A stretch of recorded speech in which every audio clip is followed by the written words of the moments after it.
Hi, Professor. I'm having a bit of trouble with the research paper. I'm not sure how to organize my argument. Could you help me with that? Of course. What's the topic of your paper? I'm writing about the impact of social media on academic performance. I have gathered a lot of data, but I'm unsure how to structure it. That's a great topic. I suggest you start by outlining the key points you want to make. Have you thought about dividing the paper into sections? I was thinking of discussing the pros and cons of social media use first, but I feel like it's too general. You could try focusing on specific factors, like how social media affects concentration or study habits. That would make your argument more precise. That makes sense. So I should organize the sections around those factors? Exactly. You can have a section on the positive effects, like collaboration through social platforms, and another on negative effects, like distractions. Each section should have clear examples and data to support your points. Thanks. That really helps. I'll get started on the outline.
Hi there.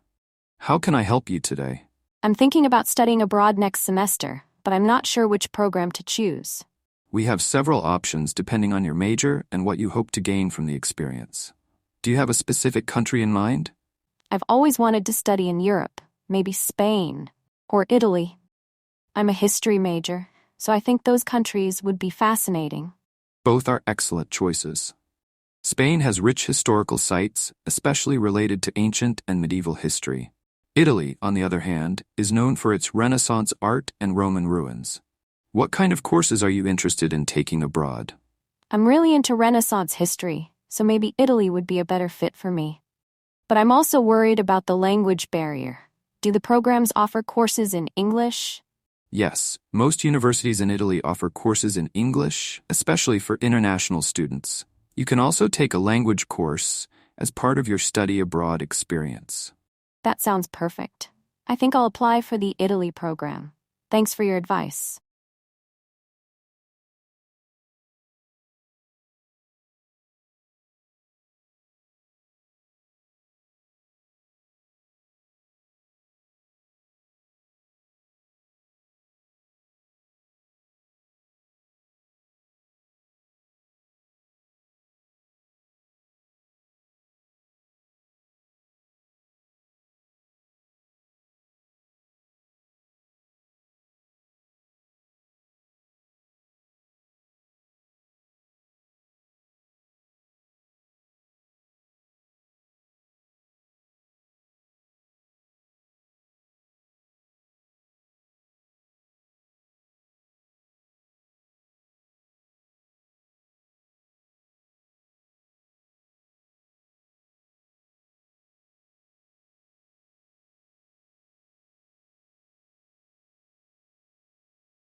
Hi, I'm trying to find primary sources for my history paper, but I'm not sure where to start.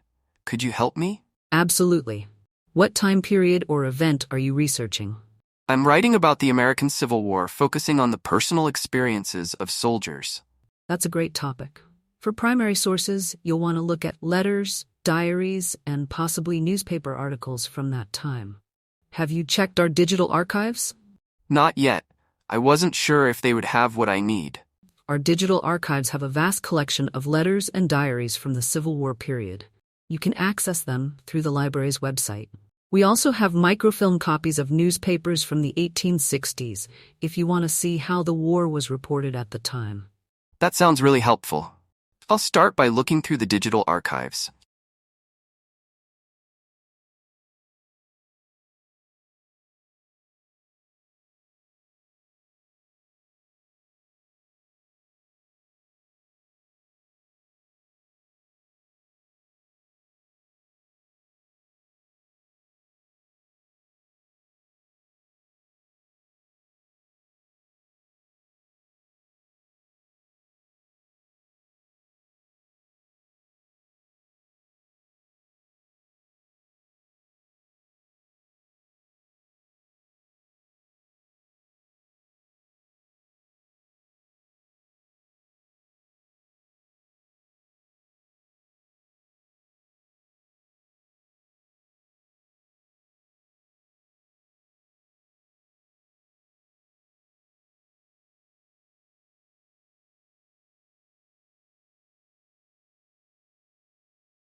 Today, we're going to talk about coral reefs and their importance to marine ecosystems.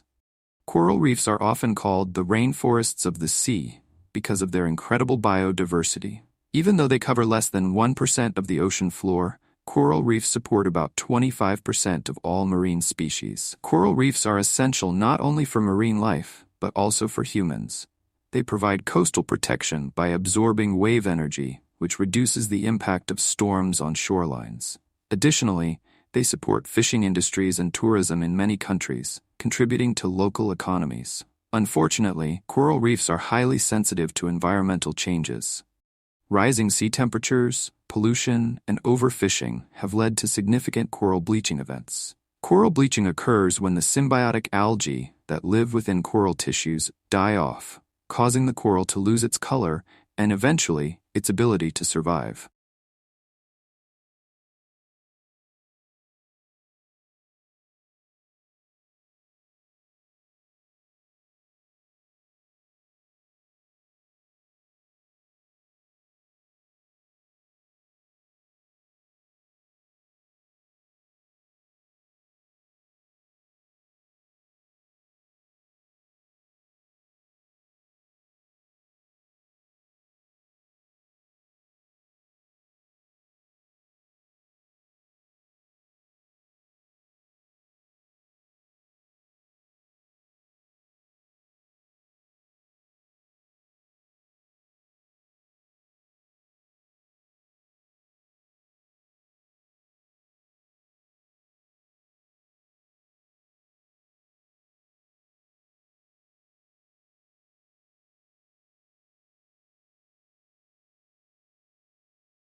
Modern architecture emerged in the late 19th and early 20th centuries as a response to new materials and technologies. One of the most significant changes was the use of steel and reinforced concrete, which allowed architects to design taller and more complex structures. This period saw the rise of the skyscraper, particularly in cities like Chicago and New York. The most iconic example is the Empire State Building, which stood as the tallest building in the world when it was completed in 1931. Modernist architects like Le Corbusier and Frank Lloyd Wright were also known for their innovative designs. Le Corbusier emphasized the importance of open spaces and functionality, while Wright focused on harmony between architecture and the natural environment.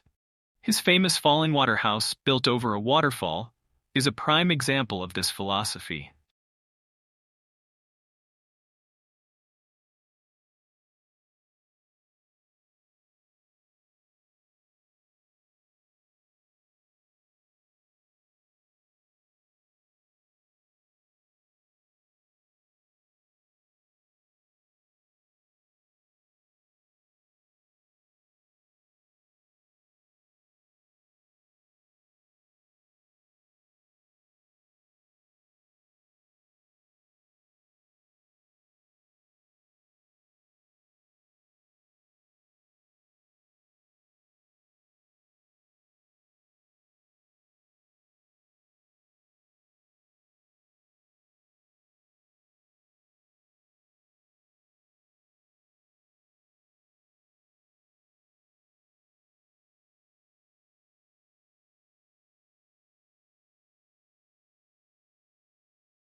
Memory is a fascinating and complex function of the brain. It allows us to store, retain, and recall information. There are different types of memory, including short-term memory and long-term memory. Short-term memory, or working memory, holds a limited amount of information for a brief period, usually just a few seconds or minutes. For example, when you remember a phone number long enough to dial it, that's your short-term memory at work. Long-term memory, on the other hand, can store vast amounts of information over an extended period. Events from your childhood, the names of people you've met, and even the skills you've learned, like riding a bike, are all stored in long-term memory. Interestingly, emotions can have a strong influence on memory. Research shows that we are more likely to remember events that are associated with strong emotions, whether they are positive or negative.